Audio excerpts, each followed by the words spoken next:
Gold, trusted gold buyers. మీరు తాకట్టు పెట్టిన బంగారాన్ని విడిపించి ఈ రోజు ఉన్న మార్కెట్ ధరకు కొనబడను.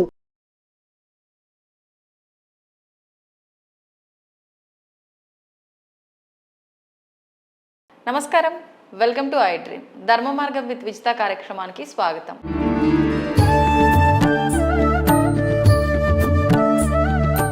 నమస్తే అండి. ప్రెగ్నెంట్ లేడీస్ మామూలుగా వ్రతాలు పూజలు చేయొచ్చు అంటే కొన్ని నెలల తర్వాత వాళ్ళు అసలు ఆలయాలకు కూడా వెళ్ళడానికి వీల్లేదని చెప్పి అంటూ ఉంటారు. మరి అటువంటి స్త్రీలు గర్భంతో ఉన్నప్పుడు వ్రతాలు, ఆడవారంటే చాలా రకాల వ్రతాలు చేస్తూ ఉంటారు, అలాంటి వ్రతాలు కానివ్వండి పూజలు కానివ్వండి చేయొచ్చు అంటారా? మనకైతే ఏంటి అంటే శాస్త్రం ప్రకారం మనం చూసుకున్నప్పుడు పెద్దలు చెప్పిన దాని ప్రకారం ఆరో నెల వచ్చేంత వరకు మనకి ఏ వ్రతాలైనా చేసుకోవచ్చు అనేది ఉంది. 5th మంత్ దాటిన దగ్గర నుంచి వ్రతాలు పూజలు ఇట్లాంటి ప్రతిష్ట ఇట్లాంటి కార్యక్రమాలు ఉంటాయి కదా, కంకణాలు కట్టుకొని వ్రతాలు చేసుకోవడం అనేది నిషిద్ధంగా మన వాళ్ళు చెప్పారు. ఎందుకంటే వాళ్ళకి ఒక ఇన్కన్వీనియన్స్ క్రియేట్ చేయకూడదు అనేసి. అంటే వాళ్ళకి ఇబ్బంది కలగకూడదు. శాస్త్ర ప్రకారంగా తప్పు లేదా? శాస్త్ర ప్రకారం శాస్త్రము అంటేనే ప్రకృతిని, మనిషి యొక్క తత్వాన్ని, వీటన్నిటిని దృష్టిలో పెట్టుకొని చేసింది. ఇప్పుడు ఒక్క పొద్దుండి పూజలు చేయాలంటారు మామూలుగా. ఒక్క పొద్దు ఉండడంలోకి అన్ని పాలో ఏవో తీసుకోమంటారు. ఇప్పుడు మళ్ళీ ఏమైంది, పాలు అవి తీసుకుంటాం. అప్పుడు ఎవడన్నా కొద్దిగా ఏదన్నా టిఫిన్ చేసినా చాలా తప్పుగా చూసేవాళ్ళు. ఇప్పుడు ఏంటి, షుగర్లు బీపీలు ఎక్కువైన తర్వాత టాబ్లెట్లు వేసుకునే జనాలు ఎక్కువైపోయిన తర్వాత ఏమన్నారు, కొద్దిగా ఏదో ఒకటి తీసుకోండి, బిస్కెట్స్ లేకపోతే ఏదో ఒకటి తీసుకొని టాబ్లెట్లు వేసుకోండి ఉన్నవాళ్ళు, లేకపోతే 2 ఇడ్లీ తిని వేసుకొని పూజ చేసుకోండి, మీ శరీరాన్ని బాధ పెట్టకండి. ఇక్కడ ఏంటంటే శరీరాన్ని హింసించకుండా బాధ పెట్టకుండా, అలాగని శరీరాన్ని మళ్ళీ సుఖపెట్టకండి, ఎక్కువ సుఖపెట్టకుండా ఈ రెండిటి మధ్య మార్గంలో వెళ్ళటమే నిజమైన సాధనా విధానం, యోగ విధానం. కాబట్టి ఆ రెండిటిని ఎప్పుడైతే మనం బ్యాలెన్స్డ్గా వెళ్తామో అప్పుడు చాలా బాగుంటుంది జీవితం. ఇక్కడ ప్రెగ్నెంట్ లేడీస్కి కూడా ఏంటంటే 6వ నెల వరకు హ్యాపీగా కొన్ని కార్యక్రమాలు చేసుకోవచ్చు. భార్యకి 6వ నెల వస్తే భర్తకు కూడా కొన్నిట్లో పర్మిషన్ ఉండదు. అంటే ఎటువంటి వాటిల్లో? ఇప్పుడు ప్రతిష్టా కార్యక్రమాలు ఉంటాయి, విగ్రహ ప్రతిష్ట, అటువంటి వాటిలో పీటల మీద కూర్చోవటం కానీ, కళ్యాణాల్లో పీటల మీద కూర్చోవడం కానివ్వండి, అలాగే వ్రతం సత్యనారాయణ స్వామి ఇట్లాంటి వాటిల్లో కానీ. ఎందుకంటే ఆ టైంలో భర్త కూడా భార్య పక్కనే ఉండి కేరింగ్గా చూసుకోవడానికి, చాలా ఎక్కువ టైం అక్కడ ఇవ్వడానికి. సో ఇది ఒక విధానం. అయితే ఇంకొక విధానం ఏంటి అంటే ప్రెగ్నెంట్ లేడీస్ ఎంతో కొంత శ్రీరామ జపం కానివ్వండి, మంచి విషయాలు వింటూ ఉంటాం, భాగవతం లాంటిది వింటూ ఉండటం, లేకపోతే ఓపికంటే భాగవత పారాయణ. పూర్వకాలంలో ప్రెగ్నెంట్ లేడీస్ ఉంటే ఎవరో ఒకటి పంతులు గారిని తీసుకొచ్చి భాగవతం కథలు చెప్పించేవాళ్ళు. ప్రతిరోజు ఒక నెల రోజులో ఏమో భాగవతం మొత్తాన్ని ఎక్స్ప్లెయిన్ చేసేవాళ్ళు. రోజుకు 1 గంటన్నర 2 గంటలు అలా భాగవత పారాయణ చేయించేవాళ్ళు. ఎందుకు అంటే భాగవతంలో దశావతారాల తత్వాలు ఉండేవి, అనేక రకాలైనటువంటి జ్ఞానాలు ఆ బిడ్డకు అందాలి అనే కోరికతో చేసేవాళ్ళు. అది ఒకటైతే స్వయాన ఆ అమ్మాయి కూడా కొంత పారాయణం, కొంత జపము, కొంత అంటే వీలున్నంత వరకు చేసుకుంటూ మంచి విషయాలే వింటూ మంచి వినికిడిలో ఉంటూ చెడు విషయాలు, క్రైమ్ స్టోరీస్ ఇట్లాంటివి వినకుండా కానీ ఉంటే హ్యాపీగా పుట్టే బిడ్డ చాలా హెల్దీగా అంటే ఫిజికల్ హెల్తే కాదు, మెంటల్ హెల్త్ కూడా ఇంపార్టెంట్. సో మనకి శాస్త్రం ప్రకారం ఏంటంటే 70% పెంపకం అనేది తల్లి గర్భంలోనే అయిపోతుంది. తర్వాత 7వ సంవత్సరం వరకు మనకి 90%, 14వ సంవత్సరం వరకు 100% పూర్తి అయిపోతుంది. ఈ ఫస్ట్లో తల్లి గర్భంలోనే మనకు ఉండేటటువంటి లక్షణాలన్నీ కూడా వాడు రజో ప్రకృత లేకపోతే తమో ప్రకృత అనేటటువంటి, ఎక్కువ ప్రెగ్నెంట్ లేడీ నిద్రపోతూ ఉందనుకోండి, పుట్టినవాడు బద్ధకస్తుడిగా పుడతాడు. ఎక్కువ యాక్టివ్గా ఉండి ఏదేదో క్రైమ్ స్టోరీస్ ఇవన్నీ చూస్తూ ఇట్లాంటివి ఉన్న వాడు రజో ప్రకృతితో పుడతాడు. వాడు మంచిగా ఆధ్యాత్మికపరమైన విషయాలు, కొంతసేపు ధ్యానం గురించి, కొంతసేపు ఇట్లా భాగవతం గురించి ఇట్లాంటివి వింటూ పుట్టినవాడు వాడు సత్వగుణంలో పుడతాడు. వాడు సత్వగుణంలో పుట్టినవాడు తల్లి మాట వింటూ ఉంటాడు. హ్యాపీగా తల్లిదండ్రుల మాట విని శుభ్రంగా చదువుకొని వాళ్ళు అనుకున్న పద్ధతిలో వెళ్తూ ఉంటాడు సత్వగుణంలో. రజోగుణంలో పుట్టాడనుకోండి, ఏంటి, మీరు రజోగుణంలో పుట్టిన పిల్లల్ని చూడండి, అదిగొమ్మ ఆంటీ వచ్చింది చాక్లెట్ నేను ఇవ్వా అంటారు. తమో గుణంలో ఈ చాక్లెట్లు తీసి జోబులో పెట్టుకుంటే వాడు తింటే పక్కన వాడికి పెట్టాడు. అర్థమైందా? అలాగే సత్వగుణంలో ఉన్నాడు అనుకోండి, ఇదిగో నీకోటి నీకోటి నీకోటి అని పంచుతూ ఉంటాడు. దాన్ని పంచుతూ ఉంటాడు. అబ్బాయి వీడు ఎంత మంచోడు రానగానే వాడి మీద కొంత పాజిటివ్ అటెన్షన్ చిన్నప్పటి నుంచి పడుతూ ఉంటుంది సత్వగుణం. అది 7 ఏళ్ల లోపల ఏమవుతుంది, పెరిగి పెద్ద అవుతుంది. ఒరే ఈడు మంచోడు, ఈడి పద్ధతి అయినోడు, ఒక ముద్రలు ఆల్రెడీ వాడి బ్రెయిన్లోకి ఎక్కిస్తారు.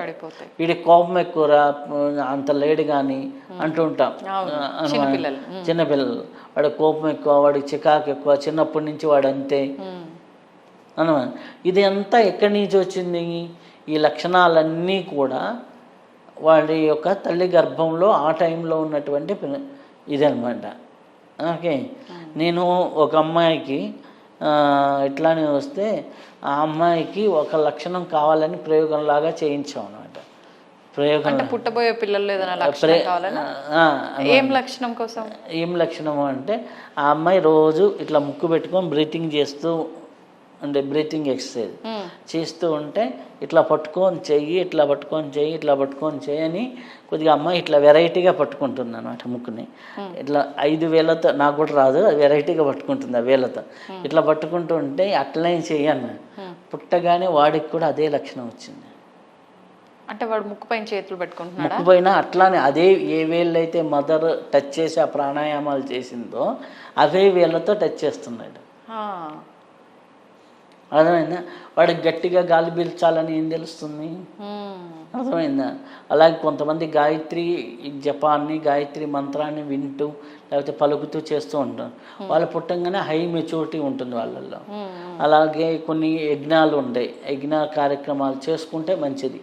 పుంసవన సంస్కారం ఇట్లాంటివి కానీ మంచి డివినిటీకి సంబంధించిన విషయాలు, అటువంటి విషయాలు ఉండాలి. ఇప్పుడు మనకి రామాయణంలో చూస్తే లవకుశలు చివరి మూమెంట్లు ఎక్కడున్నారు? వాల్మీకి ఆశ్రమంలో రామాయణాన్ని మొత్తాన్ని ఇంటూ చివరిలో ఇది ఉంటుంది. అది మనకేంది, ఏదో ఎవరో అన్నారు అనేసి పంపించాలి, ఇట్లాంటివి ఉంటాయి. నిజంగా సీతా అమ్మవారు కోరిక మేరకి వాల్మీకి దగ్గరికి వెళ్తుంది, అప్పుడు ఆ యొక్క ఇది అనేది జరుగుతూ ఉంటుంది. సో ఇట్లాంటిది మనకి ఏదైతే ఉంటుందో ప్రతి ఒక్కడు, మనకి అభిమన్యుడు చరిత్ర మన దగ్గర ఉంది, లవకుశల చరిత్ర మన దగ్గర ఉంది. అలాగే ప్రతి ఒక్క మహానుభావులు పుట్టినప్పుడు కానీ, మంచి సద్బుద్ధి కలిగిన పిల్లలు పుట్టినప్పుడు కానీ వాళ్ళ విధి విధానాలు చేసుకోవాలి. కొన్నిటికి రిస్ట్రిక్షన్స్ ఇచ్చారు ప్రెగ్నెంట్ లేడీస్కి. ఆ కొన్నిటికి ఏంటంటే ఏదైతే ఎక్కువ మందితో కూర్చొని చేసేవి, ఎక్కువ జనాల్లో ఉండేవి, ఎక్కువసేపు కూర్చోబెట్టేది, ఎక్కువ నియమనిష్టలతో ఉండేది, ఇవన్నీ ఏవైతే ఉన్నాయో వాటిని ప్రెగ్నెన్సీ లేడీస్ వద్దమ్మా, 4-5 నెలల వరకు ఓకే, 5 నెలలు దాటిన తర్వాత అసలు వద్దు అని నిషిద్ధం కింద మన శాస్త్రంలో పెట్టడం జరిగింది. కాబట్టి శరీరానికి సంబంధించి ఆల్రెడీ మనకి ఇబ్బంది కలగకుండా ఉండాలి అనే కాన్సెప్ట్తో జరిగినవి తప్పితే నిజానికి వాళ్ళ పరిస్థితులను బట్టి అనుసరించవచ్చు. కొంత ఆధ్యాత్మిక భావజాలంతో కానీ జీవిస్తే ప్రెగ్నెంట్ డ్యూరేషన్లో ఆటోమేటిక్గా ఆ భావాలు పిల్లలకు కలిగి మంచి సత్వగుణంతో పద్ధతిగా మాట వినే పిల్లలు, పద్ధతి అయిన పిల్లలు కడుపులోనే తయారు చేసుకొని బయటికి తీసుకురావచ్చు తల్లులు. ఇప్పుడు అంటే వాళ్ళు పూజల్లో పార్టిసిపేట్ చేయొద్దన్నారు, ఇంట్లో వాళ్ళు ఏమన్నా ఇలాంటి పూజా కార్యక్రమాలు అలాంటివి ఉంటే ఇంట్లో వాళ్ళు చేసుకోవచ్చా? వాళ్ళ గర్భంతో ఉన్నప్పుడు, ఇంట్లో కోడలు గర్భంతో ఉంది, ఇంట్లో వాళ్ళ అత్తమామలు అట్లా వాళ్ళు ఏమైనా పూజా కార్యక్రమాలు బ్రహ్మాండంగా చేసుకోవచ్చు, వాళ్ళు చేసుకోవచ్చు. కొన్నిట్లో భర్తకి రిస్ట్రిక్షన్స్ ఉంటాయి కానీ ఇంట్లో ఏవైనా కార్యక్రమాలు బ్రహ్మాండంగా చేసుకోవచ్చు. హ్యాపీగా ఆడబడుచులు ఉంటే చేయొచ్చు, తోడి కోడళ్ళు ఉంటే చేయొచ్చు, హ్యాపీగా చేసుకోవచ్చు, ఇబ్బంది ఏమీ లేదు. మంచి మంచి వ్రతాలు, మంచి మంచి కార్యక్రమాలు చేసుకుంటూ ఉంటే చాలా మంచిది. అలాగే ఎప్పుడు ఇంట్లో ఉన్నంతసేపు కూడా ఆధ్యాత్మిక వాతావరణం లేదా మంచి వాతావరణం, మంచి విషయాలు, పనికొచ్చే విషయాలు పంచుకుంటూ ఉంటే ప్రెగ్నెంట్ లేడీకి చాలా బాగుంటుంది.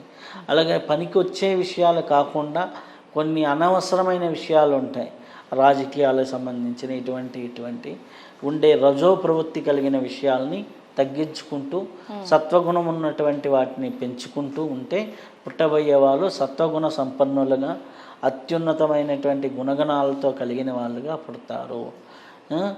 ఎప్పుడైతే గుణగణాలు బాగుంటాయో, ఎప్పుడైతే ఆనందంగా ఉంటాయో వాళ్ళ వల్ల పెరిగేటప్పుడు ఇబ్బంది లేకుండా ఉంటుంది. అంటే దీనికి ఇంకా ఎగ్జాంపుల్ చెప్పాలి అంటే, మొన్న నా దగ్గరకు ఒకరు ఆస్ట్రాలజీకి వచ్చినప్పుడు వాళ్ళ అబ్బాయి ఉన్నాడు. ఆ అబ్బాయి 24 ఏళ్ళు మంచి గవర్నమెంట్ ఉద్యోగం వచ్చింది. గవర్నమెంట్ ఉద్యోగం వచ్చింది, సింగిల్ పేరెంట్, మదరే పెంచారు. ఫాదర్ ఎప్పుడో చిన్న వయసులో యాక్సిడెంట్లో వెళ్ళిపోయారు.